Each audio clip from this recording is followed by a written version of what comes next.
Welcome to Deep Psyche. Listen closely. You can read every book on self-love, watch endless videos, and repeat affirmations 1,000 times. But unless you understand one essential truth, the love you're searching for will always seem just out of reach. Today, I'm not here to give you another theory or a list of tips you'll soon forget. I want to hand you a key, a truth Carl Jung uncovered that can forever change how you see yourself and how you relate to others.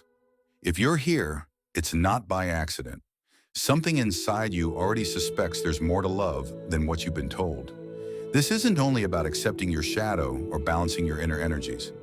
It's about turning those ideas into a living practice that transforms your everyday life. By the time you finish reading this, you'll not only understand why feeling truly loved has been so difficult, you'll also have a practical, clear way to change that pattern from the inside out. Here's the heart of it. Your relationships are not random. The people you're drawn to and the ones you can't stand are not coincidences. What attracts you or repels you in others is a reflection of something unresolved within yourself. Think of the last person who made you feel something intense, whether it was a rush of affection or a surge of irritation.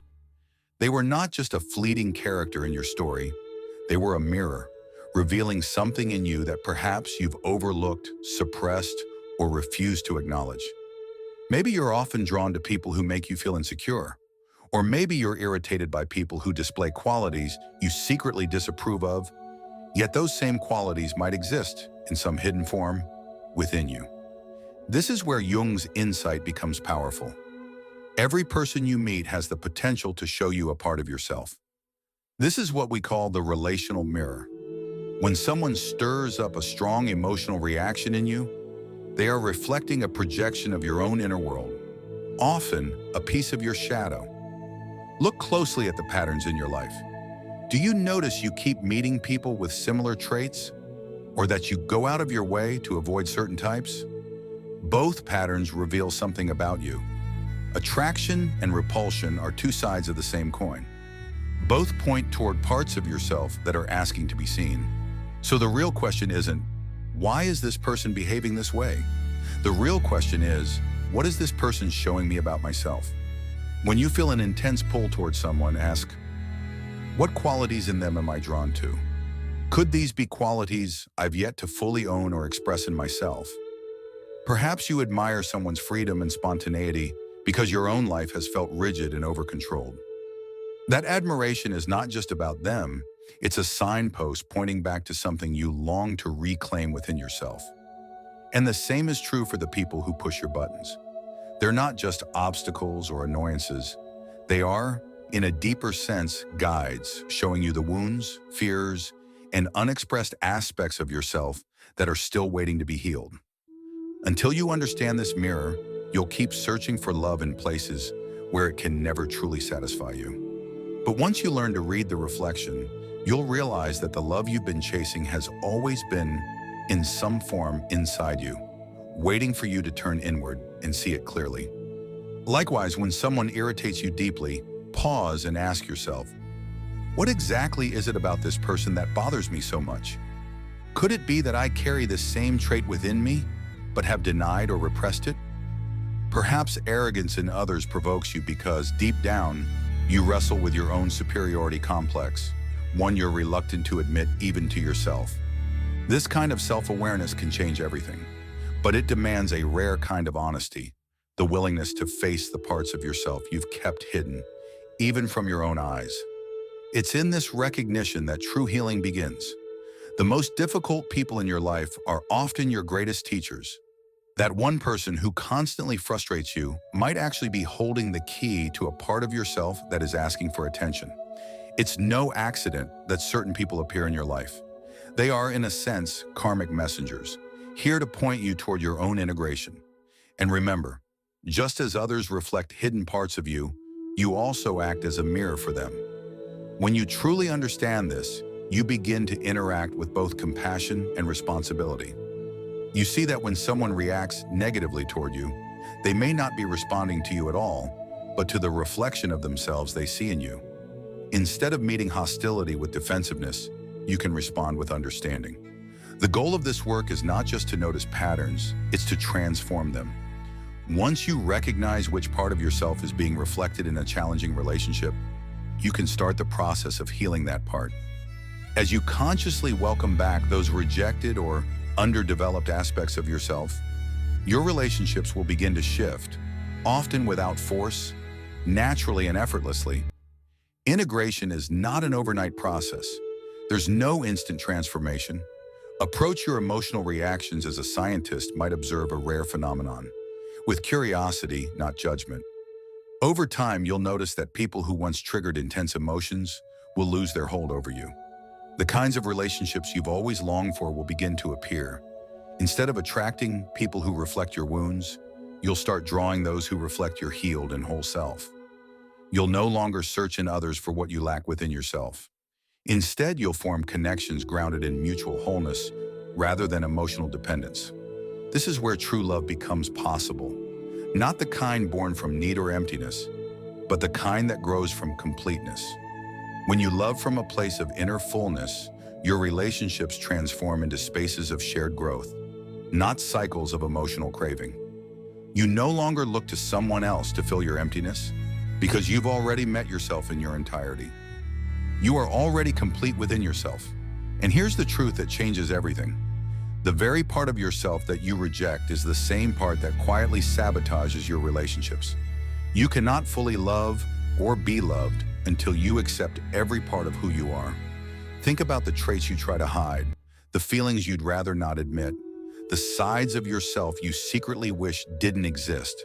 That is your shadow, and until you integrate it, you will keep projecting those hidden insecurities onto others. For example, if arrogance in others irritates you, there may be a part of you that fears being seen as arrogant. If you are drawn to people who make you feel small, perhaps there's a part of you that already believes you're not enough. Shadow integration is not about becoming flawless, it's about becoming whole. Because only when you embrace everything that you are, can you love and be loved authentically. The shadow isn't only made of your fears and flaws, it also hides your unclaimed strengths, talents, and desires. When you reject a part of yourself, you fracture your inner world, creating an invisible barrier to the deep connection you long for. But when you welcome back every aspect of yourself, light and dark, you stop seeking love as something outside of you. You realize you are love. From that place, real connection becomes natural and inevitable. This inner fragmentation is what drives us to seek in others what we cannot accept in ourselves. Every time you judge someone harshly, you're standing in front of a mirror.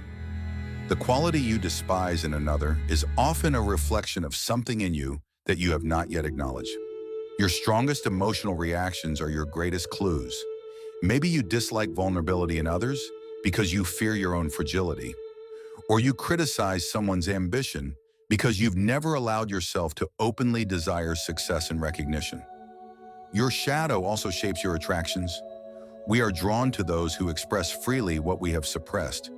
If dominant personalities captivate you, ask yourself, is there a part of me longing to express more power and authority? If you keep choosing partners who need to be rescued, you may be projecting your own unspoken need for care and attention. Sometimes relationship sabotage is subtle but relentless. You may fear abandonment so deeply that you push people away before they have the chance to leave you. Or you may fear being controlled so much that you reject every suggestion from your partner, even when it's reasonable. These are not random behaviors. They are defense mechanisms built by an unintegrated shadow. Integrating your shadow takes courage. And the first step is willingness. The willingness to see it clearly, without judgment. Whenever you feel an intense aversion towards someone, pause and ask yourself, where does this live within me? The purpose is not to blame yourself, but to know yourself more deeply. Integration isn't only about recognizing your shadow, it's also about finding safe, healthy ways to express the parts of yourself you've kept hidden. If you've suppressed your creativity, seek spaces where you can bring it to life without fear. If you've denied your need for connection, allow yourself to be vulnerable with people you trust. Over time, these rejected aspects will shift from hidden saboteurs into unexpected sources of strength. One powerful practice is to write a letter to your shadow, acknowledge its presence, Thank it for the ways it has tried to protect you, and share your intention to welcome it back with compassion. This inner conversation can mark the beginning of a profound reconciliation with yourself. Here lies the paradox. By accepting your darkest aspects, you become brighter. By embracing your imperfections, you grow more authentic, and authenticity is what opens the door to genuine human connection. The most fulfilling relationships happen when two people meet as whole beings, each with both light and shadow embraced.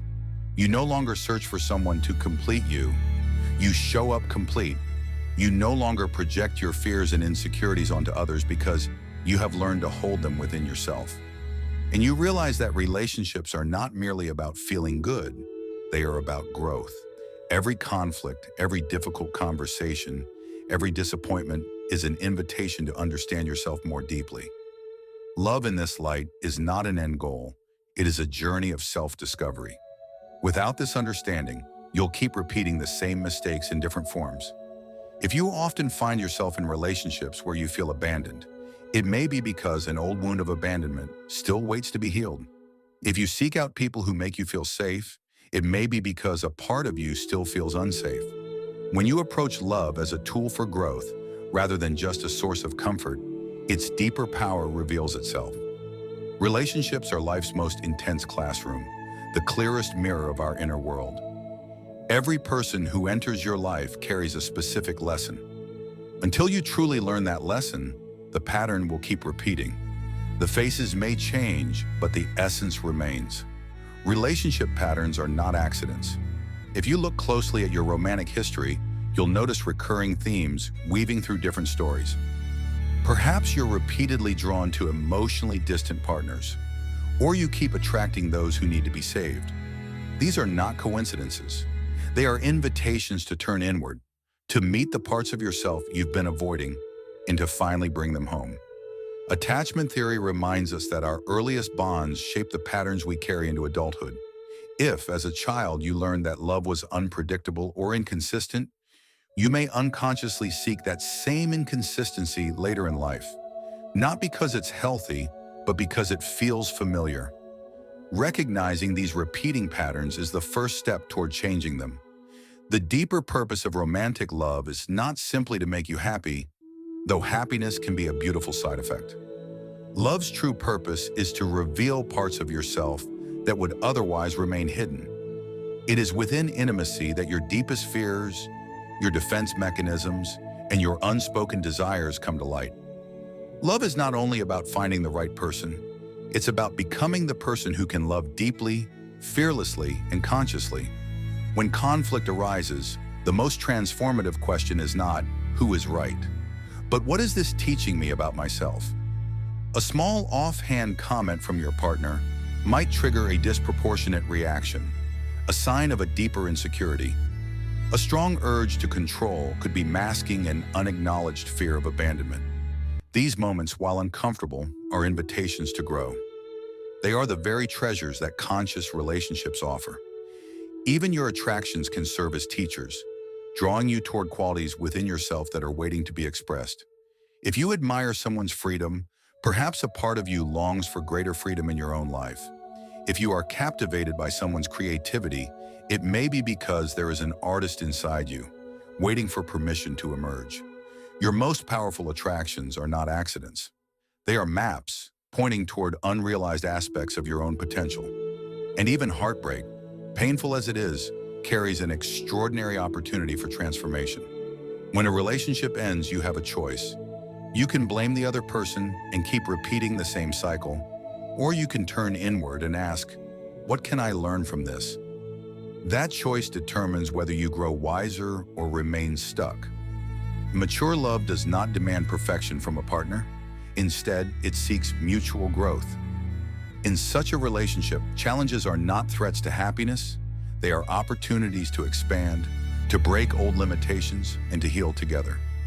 Paradoxically, when you embrace love as a path of personal evolution, happiness arrives more deeply and stays more consistently. You no longer rely on ideal circumstances or a flawless partner to feel whole. You find fulfillment in the process of growing, of knowing yourself more intimately through the mirror your partner provides. The shift begins when you stop saying, "I always end up with the same kind of partner," and start asking, "Why do I keep choosing this kind of partner?" This simple change in perspective gives you back your power, because in that moment, you are no longer a passive participant in love. You become an active creator of it. You are no longer a victim of fate or of the actions of others. You have the power to become the conscious creator of your relationships. Choosing to embrace love as a path for self-growth takes courage. It requires facing truths that may be uncomfortable, questioning long-held beliefs, and letting go of identities that no longer serve you. But the reward is profound. More authentic connections, a deeper understanding of yourself, and the ability to love from a place of freedom rather than from a place of need. If you've ever wondered, why do I always end up in the same kinds of relationships? Logically, the answer lies in your subconscious. The patterns you repeat are not coincidences. They are messages, pointing towards something within you that is waiting to be healed. For example, if you're consistently drawn to people who cause you pain, it's likely that an unresolved emotional wound is calling for your attention. If you seek constant validation from your partner, it may be because a part of you feels unworthy or unseen. Until these patterns are understood, they will keep pulling you back into relationships that leave you feeling empty. Toxic relationship patterns are like invisible loops, repeating with uncanny precision. The faces may change, but the dynamic remains the same. This is not a curse, nor is it bad luck. It's the result of deep subconscious programming that quietly shapes your choices. Most of this programming begins in childhood, in the moments when you first learned what love meant and how relationships worked. If you grew up where love was given only when you performed well, you may now find yourself constantly chasing approval. If affection in your past was often paired with criticism, you might feel strangely at home in relationships filled with tension and conflict. The truth is, what is familiar feels safe to the brain, even when it is painful. This is why so many people leave one toxic relationship only to find themselves in another that looks eerily similar. Breaking this cycle begins with self-awareness. Look at your relationship history as if you were watching a film. What themes repeat again and again? Do you always end up feeling abandoned? Are you drawn to emotionally unavailable partners? Do you lose your sense of self once you're in a relationship? These are not random events. They are clues, signals pointing towards specific wounds that, once brought into the light, can finally begin to heal. Behind every toxic pattern, there is a hidden belief about yourself. These beliefs are rarely obvious. They live deep in the unconscious, quietly shaping your experiences. If you often attract people who betray you, you may carry the belief that you are not worthy of loyalty. If you keep ending up in relationships where you feel controlled, you might secretly believe you are incapable of steering your own life. Such beliefs function like invisible magnets. They pull you towards situations that seem to prove them true. Modern neuroscience confirms what psychology has long suspected. These patterns are not just mental, they are physical. Every time you repeat the same emotional response, you reinforce neural pathways in your brain, making the pattern feel natural and inevitable. Breaking free requires both awareness and deliberate action. You must create new experiences that contradict the old story you've been telling yourself. One powerful starting point is to identify your emotional triggers, moments when your reaction feels far larger than the situation itself. Maybe your partner arriving late ignites an overwhelming fear of abandonment, or a casual remark about your appearance brings up a deep insecurity from years ago. These triggers are clues pointing directly to your core wounds. Healing begins when you take responsibility for your part in these patterns.